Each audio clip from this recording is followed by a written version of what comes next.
Il Veneto scivola in zona gialla, anzi il Veneto scatta in zona gialla, bruciando i tempi. Il presidente Luca Zaia anticipa tutti e visto che i parametri che determinano il cambio di fascia sono stati superati, firma un'ordinanza che entra in vigore tra poche ore, a partire da mezzanotte e fino al 16 gennaio. Nel provvedimento viene introdotto l'obbligo di usare le mascherine all'aperto, con eccezioni per i più piccoli e per chi versa in condizioni di salute incompatibili. Attenzione, chi lavora nella sanità e nelle case di riposo dovrà fare il tampone ogni 4 giorni e chi entra in una struttura sanitaria dovrà essere sottoposto a test pure nei 4 giorni successivi. Novità anche per le quarantene delle classi interessate da casi di positività. L'ordinanza infine introduce una serie di principi e raccomandazioni. È un'attenzione che chiediamo. Abbiamo voluto introdurle come raccomandazioni.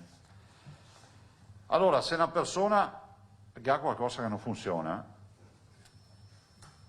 mal di gola, scusatemi gli esempi, ma va sempre ben farli, un po' di raffreddore, costipazione, non sente più il gusto come prima, diarree strane, febbre non ne parliamo, bisogna mettersi in autoisolamento.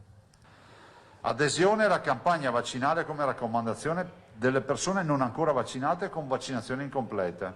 Noi diciamo fate in modo di arrivare alla terza velocemente. Infine Zaia lancia una raccomandazione sui ritrovi di famiglia, sui pranzi, sui cenoni. Adesso è pieno di pranzi, cene, ma è giusto che ci siano, nessuno dice che non bisogna farle. Se è possibile, se si vuole, un test rapido, che sarà anche tanto contestato, però insomma è sempre meglio che senza.